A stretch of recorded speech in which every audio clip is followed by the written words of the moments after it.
Welcome back to a new season of the NoStoppingKev podcast. People, as always, thanks for being here with us, and I'm sorry I had to make you wait a little while. But Dad, how you doing today? I'm doing good today. That's what's up, man. How you? Yeah, it is. How was your summer? My summer? Yeah. It was good. How's your fall been? That was good too. Cool. Any updates? Any life updates? No, not really. Oh. Well, I got one. I got engaged over the summer, people.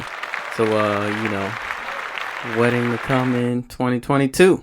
But yeah, today, I think we got a good topic for you. We're going to be talking about my dad's best friend, Ben Simmons. And, everything that's kind of transpired since, last season. Because it's been a bit of a rough ride for my man, Ben. And now the Sixers. But before we do that, let me introduce today's show sponsor. Today's podcast is sponsored by Beeford Vending. You forgot one of your announcements. But Beeford Vending is a vending machine servicer in the Philadelphia area, owned and operated by yours truly. Me, Pops, and also the fiance, Devin. So if you have a location that's interested in a vending machine, we will provide you with a vending machine free of charge and take care of all the restocking, maintenance, and everything that comes with having a vending machine at site. So you do absolutely nothing, but you, your staff, students, whoever is on site at your location reaps all the benefits of having convenient snacks without ever having to leave the building. Today, Dad, we're going to talk a little bit about Benjamin Simmons. The prodigy. My man Ben Buckets, JK. Let me stop trolling. But you all probably know by now, Sixers got eliminated in the second round of the playoffs last season.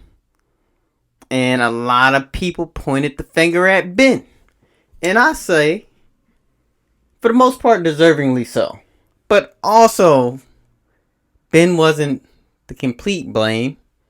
I think Doc Rivers lost us a couple games. But, you got to point the finger at Ben in a large part because his performance wasn't the greatest, especially in fourth quarters. And the play that summed it up was late in Game 7. This man caught the ball under the basket. Granted, Danilo Gallinari was on his back a little bit, but not really, not close enough. And then 6'1" Trae Young was on the other side rotating and help defense. And instead of going up for a thunderous two-hand jam, Ben Simmons passed the ball to Matisse Thybulle. And the Sixers get no points on that possession in a critical moment of the game, might I add. And should I say, the rest is history. The Hawks eliminated the Sixers. Sixers were a 1 seed. Hawks are what, 5 or 6 or something like that? I think they was 5. Yeah, they sent us packing. They had the upset. They pulled it off. And, Doc's comments after the game, he was asked if he thought Ben Simmons could be a point guard on a championship team. And his response was basically, I don't know the answer to that. Joel pointed to, that play that I just described where that's where he said, the game basically, it was over there at that point. So, a lot of people kind of pointed the finger at Ben, whether that was their intentions or not. But Dad, what were your thoughts on last season's ending for the Philadelphia 76ers? Well, like a lot of it, like you said, I don't blame it on one man, but I think one man contributed heavy to them, and he didn't show up. And like I always say, you're an all-star, and you got to show up in the fourth quarter. I mean, like he even hid in other parts of the game, but everybody always talk about the fourth quarter. And like you said, I do think Doc blew a couple games too, and I think Joel Embiid, who had, I think that game he had like 8 turnovers in that game. So, I mean, he contribute to the defeat, too, at times. But like you said, Ben is the go-to guy. But also, Ben handled things poorly.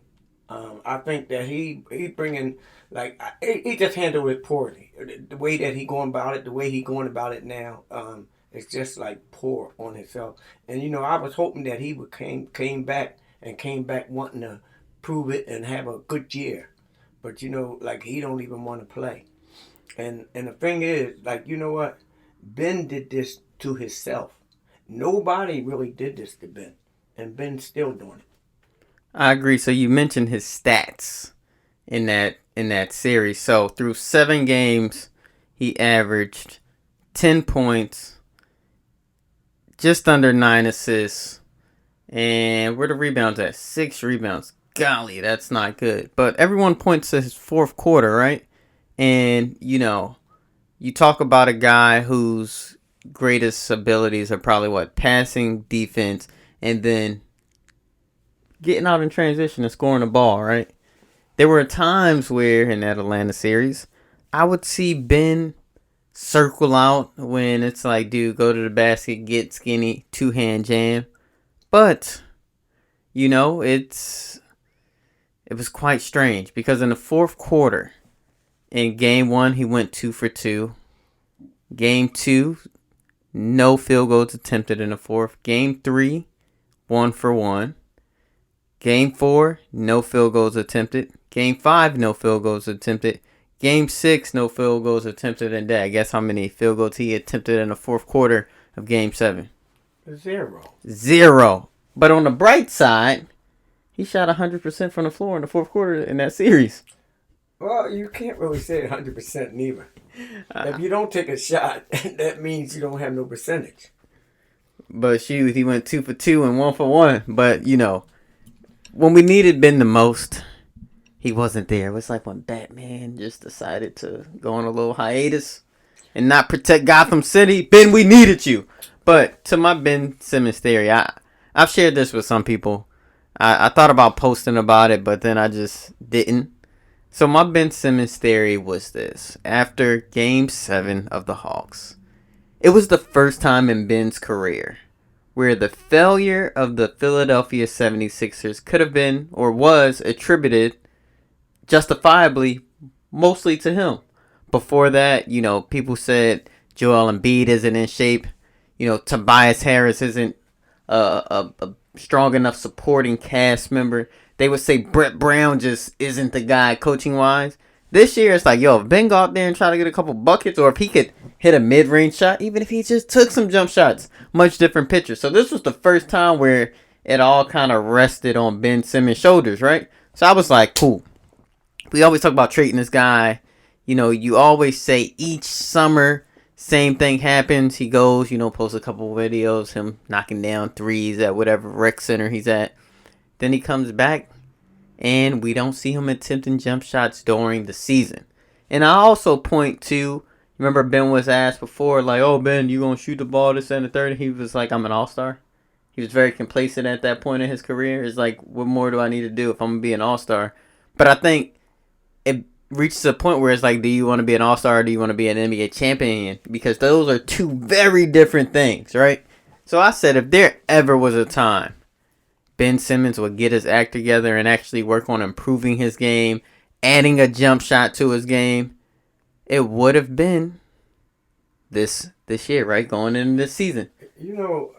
I'm sorry, but I just got to cut in on a couple things and say a couple things.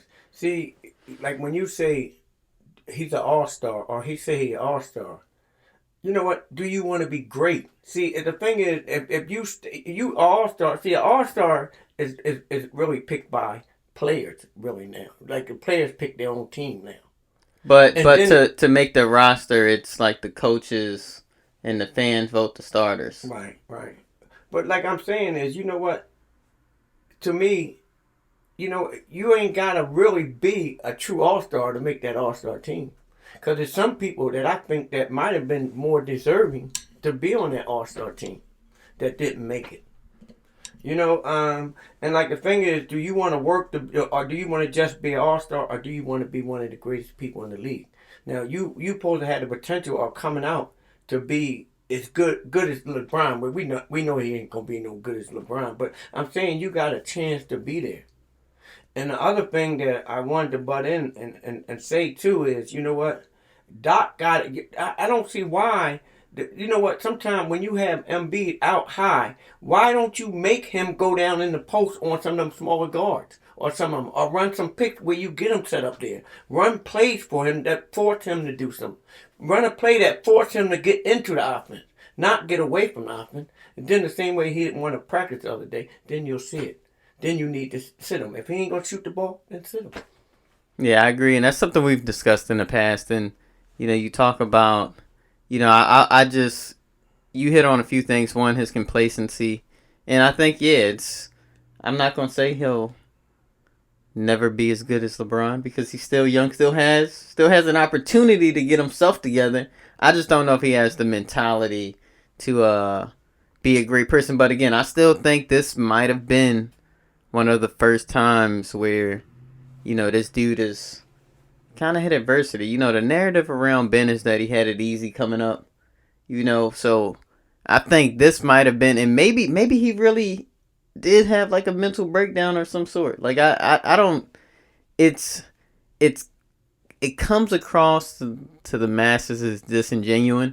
The way he goes, oh, my back's hurting, check my knee out, and then he's like, oh, I'm just not mentally ready to play, which could be fair. I take mental health very seriously. I know it's a real thing. I know it's a real thing that people deal with. I just hope he's not pulling that card as a way to just sit out and still get paid and avoid fines. But I could see there being something off there given, a guy that's never really had to probably go through much hardship. And now, his hardship is on display for the world. And I mean, he's been criticized by every major news outlet, from First Take to, Undisputed, all across, right? So I think it could be something very, very difficult to deal with. And I think that's something not to take light of. But when he came back, right? So I was hoping, like, all right, Ben said, once he decided he was going to sit out and not want to return to the team, guys were flying out to go see him. And he was like, yeah, nah, I don't want to meet with y'all. Don't even come. I was like, all right, this is bad. And then once teams started kind of lowballing the Sixers, and the Sixers were, because I mean, if I'm other teams, I'm lowballing too, right? Because we saw Ben's performance. You can justifiably lowball, but at the same time, if I'm the Sixers, I know this dude can win you games because he's won games. The difference is playoffs, something happens. But I also put that on coaching again. Like, if you put him in positions where he's forced to be aggressive, like you get him with a one-on-one with Trae Young in the post, and you tell him to dunk the ball, and if he doesn't do it, you do other things. But I think you can coach him during the season to put him in those positions.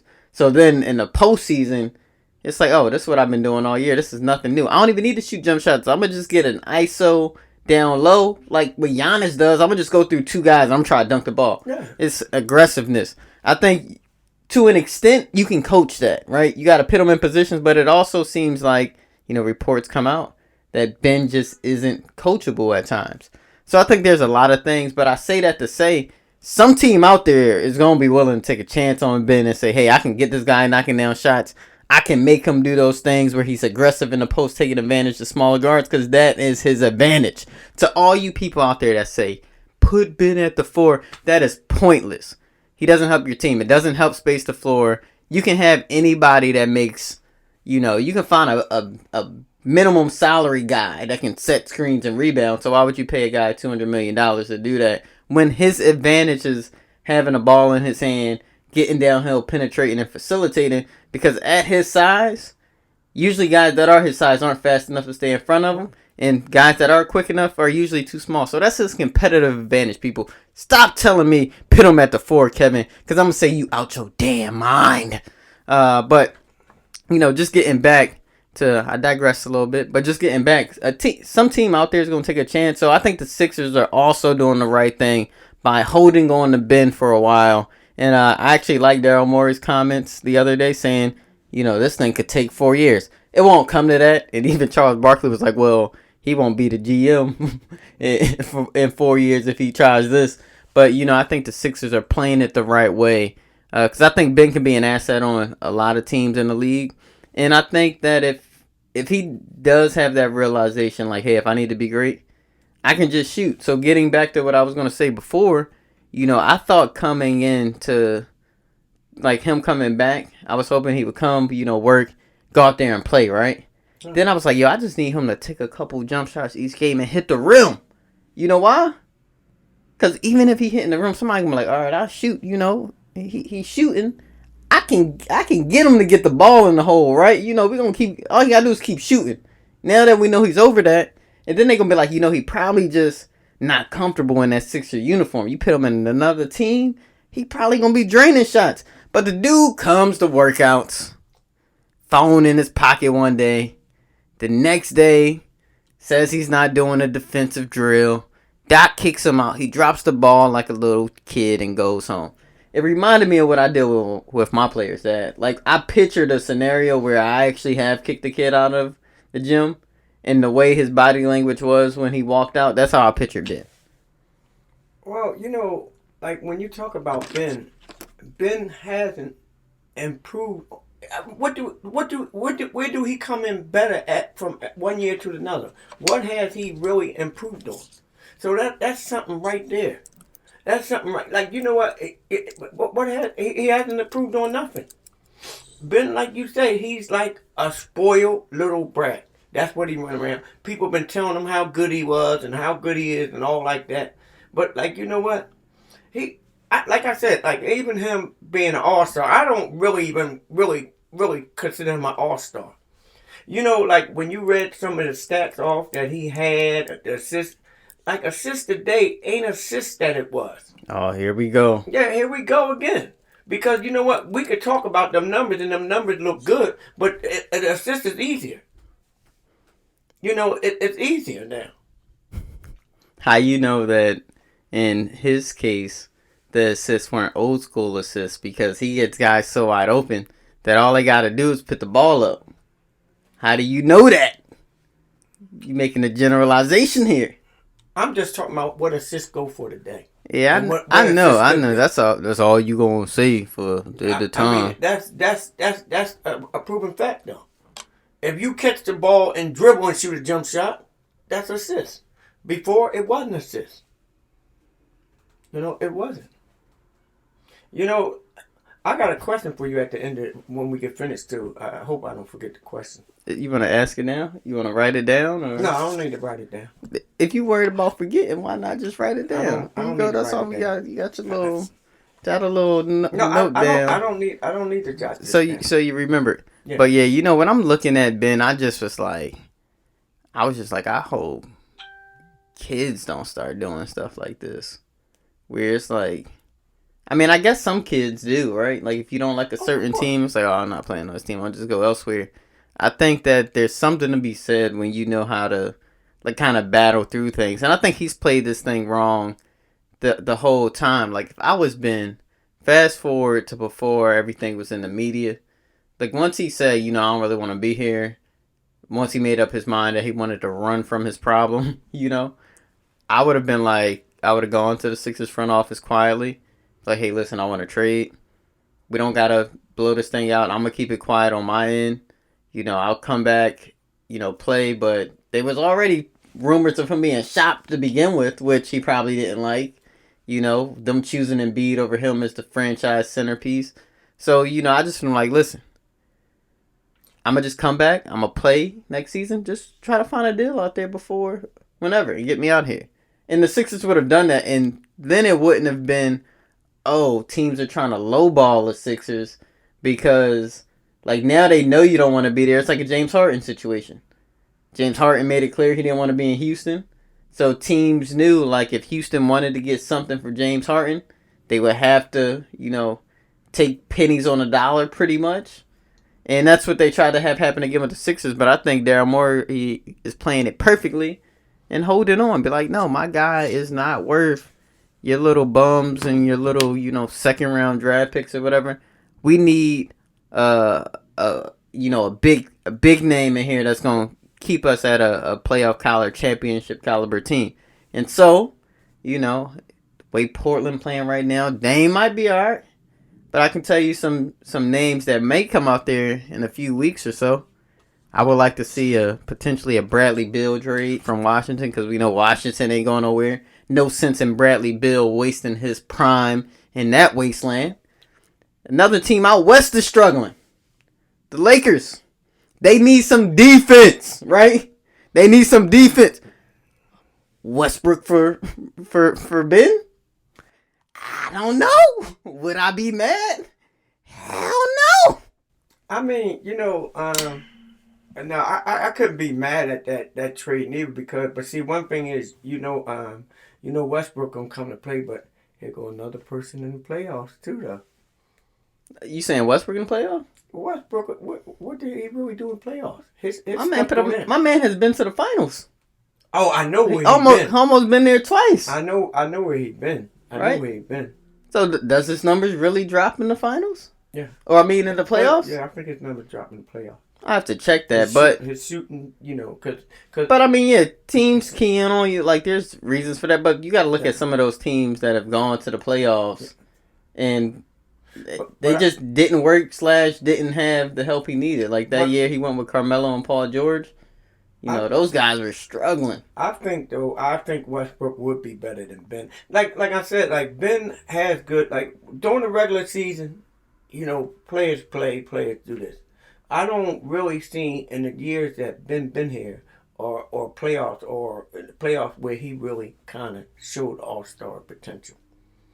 Not in the playoff. Playoff Ben isn't an all-star caliber player, but regular season Ben is phenomenal. Sensational. Is that you getting a call? They trading? They trading Ben. So, we'll have to see how this thing plays out. But yeah, I wouldn't be mad if the Sixers got Bradley Beal or Westbrook. Now, if you get Westbrook, we need another shooter somehow, some way. But I just always think about what Westbrook was able to accomplish with Steven Adams. Imagine what he'd be able to accomplish with a Joel Embiid. The best center in the league. So we'll see how that plays out. Any other guys that or even if we can't get a guy like that, I'll take a De'Aaron Fox. That dude Halliburton that's out there in Sacramento. But I would need a De'Aaron Fox first. Because at first I was looking at Dame. And it doesn't look like that's going to happen. So, Bradley Beal, Westbrook. Which I think Westbrook is a pipe dream, too, to be honest. Because he's at home in L.A. Oh, LeBron and them recruited him out there. It would be kind of, a little slimy for a trade. But give me a Bradley Beal or De'Aaron Fox. And I'll probably be happy. But what was your question, Dad? My question for you is, if LeBron passes Kareem in scoring, do you think that could consider him as the GOAT? So I think I'm first I want to hear your response to this. No, I asked you. No. The reason I want to hear your response first is because you, like many of your generation, are Michael Jordan is the GOAT. So I want to know what this does for a guy like you that's like, oh, MJ is the GOAT and who's very adamant about that position. What would that do for you? See, I have to always tell you this, and I always have to say this. Yes, I go with Mike being the GOAT, but one person that I really put there is Magic Johnson. I gotta put Magic Johnson up there, who's not really mentioned. It's a shame how Kareem is not really always mentioned. But these guys been winners all their career. High school, college, and pros.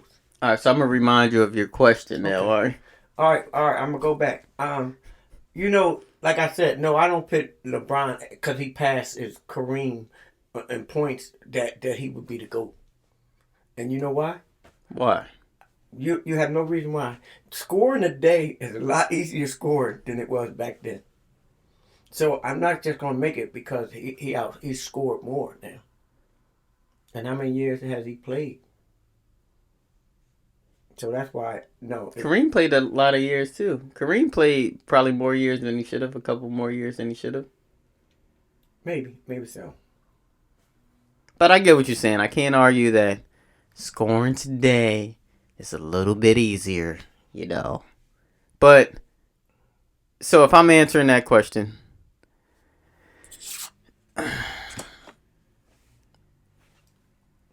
I think by default I've been. It's hard for me not to see Jordan as the GOAT. I don't put Magic in that tier. So if you got your, if you thinking about your top tier classification, I'm thinking of like Mike. I'm thinking about LeBron. I'm thinking about Kobe. I'm thinking about like Kareem, Bill Russell, Wilt. Like those are probably like top tier guys. I'm giving Magic. He's not 1A like those guys. I'm giving him 1B. Why wouldn't you consider him 1A like them guys? I just don't see him as being in that category of like dominance and like you can almost say I can almost make Kobe a 1B guy, but to me he's like the second coming of Jordan. So I put him in there. But yeah, I just don't see Magic as being like that dominant force. No, he was great. No, he was phenomenal.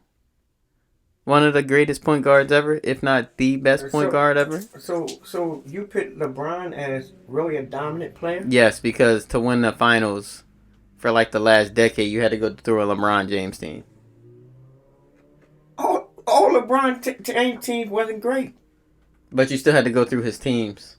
So for a guy, who else is going to the finals that many times? That's because besides Bill Russell, the East, when he played out in the East was weak every year. They was weak. I mean, it's not like he was the only team though in the East. What? Like they had Boston.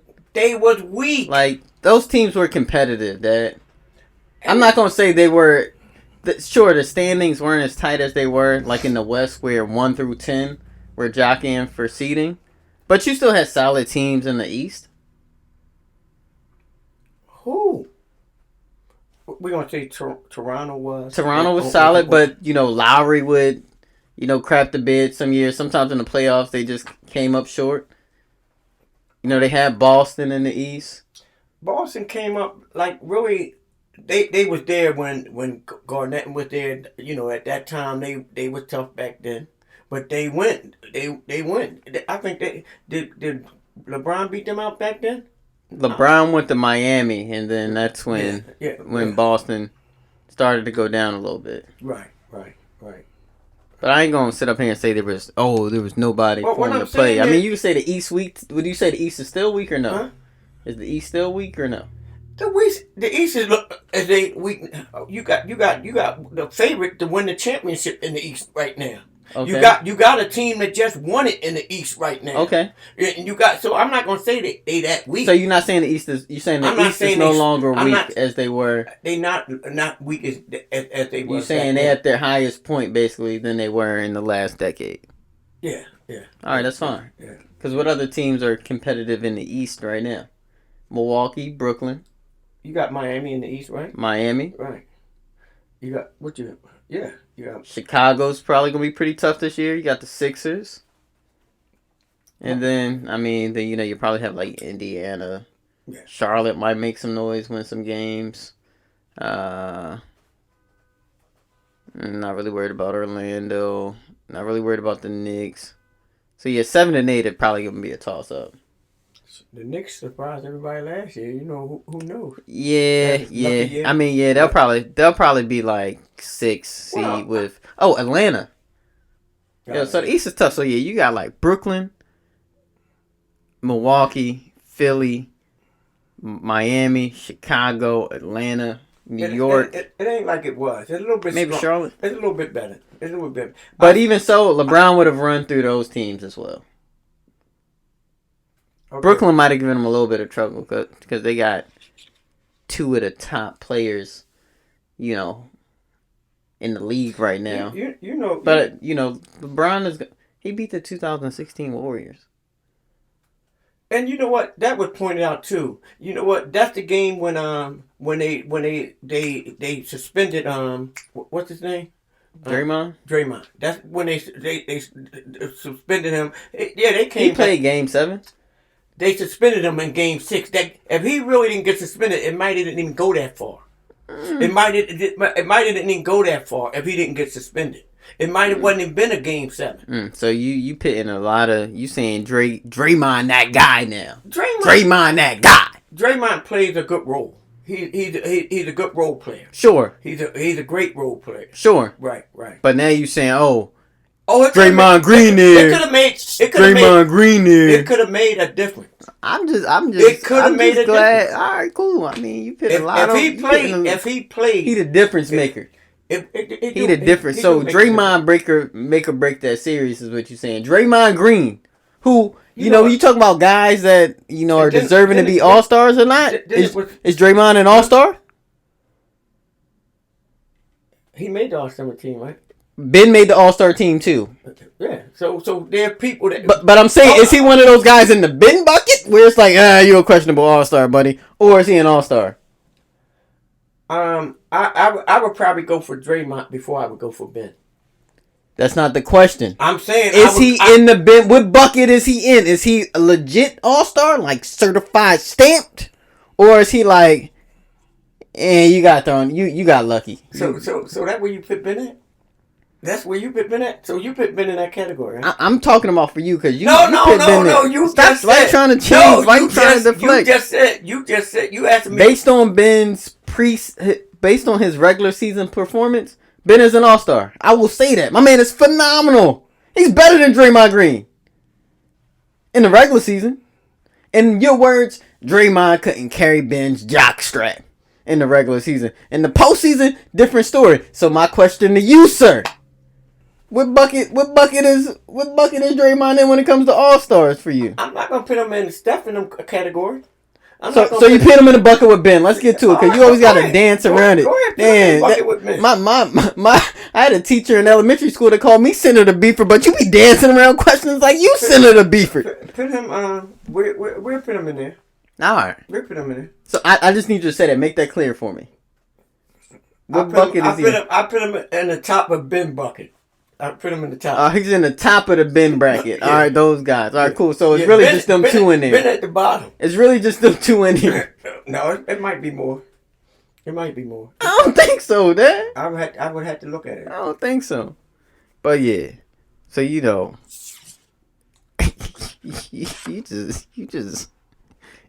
are something, man. Like you always so difficult. But yeah, do you think Ben is gonna play at all in a Sixers uniform this year? You know what? I don't really know because like one thing is they talk about he said some things and it's good. You know what? I don't even know if I want Ben to play. I'd rather for him to get rid of him. You know what? And I don't want them to take nothing for him. If they can afford to take that loss, let them take that loss.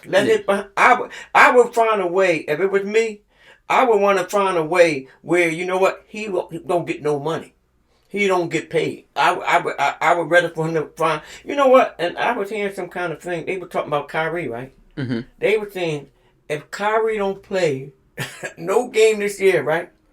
He's still gonna go home with $17 million.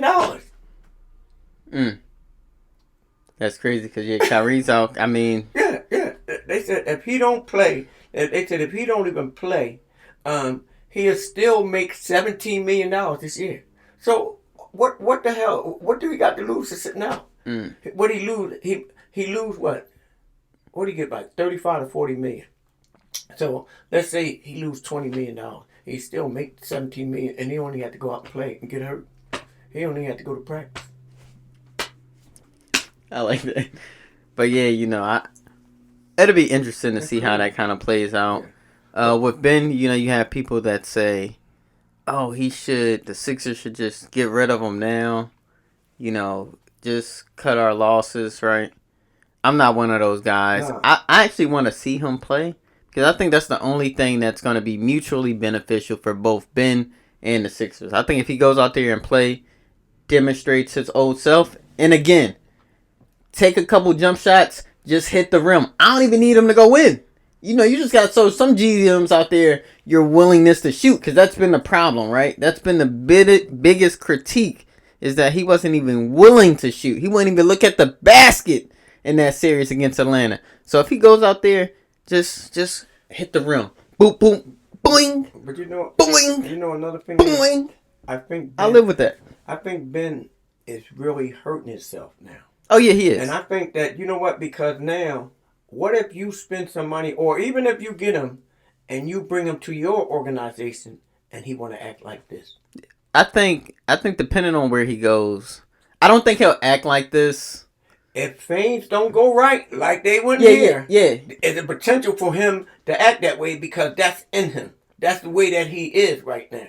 So he's not just going to change the way that he is, because if he get out of here right now, he won.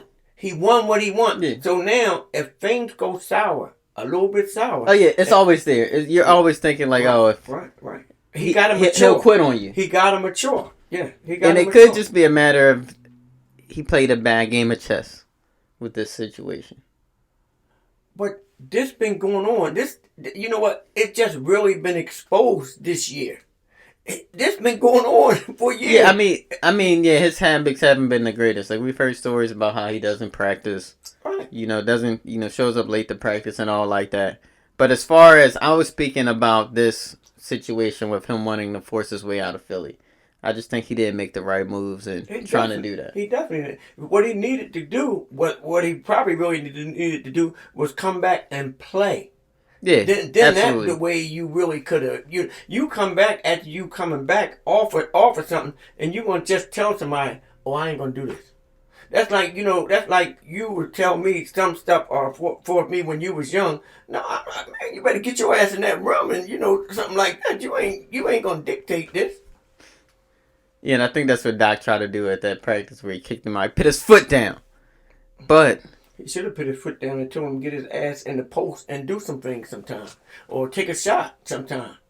That's when he really needed to put his foot down. Did you see the video from the scene in Coach Carter where, Samuel Jackson's about to get into it with Cruz? They made they put Doc's face over Samuel Jackson. I ain't see it. No, oh, man, I had to find that and send it to you. That had me in tears. I remember that. Yeah. But that's all the time we have for today, people. Thank you for tuning in. And as always, we'll see you same time, same place next week. Don't forget to follow us on Instagram if you don't already do so at the NoStoppingKev Show. And until next time, peace.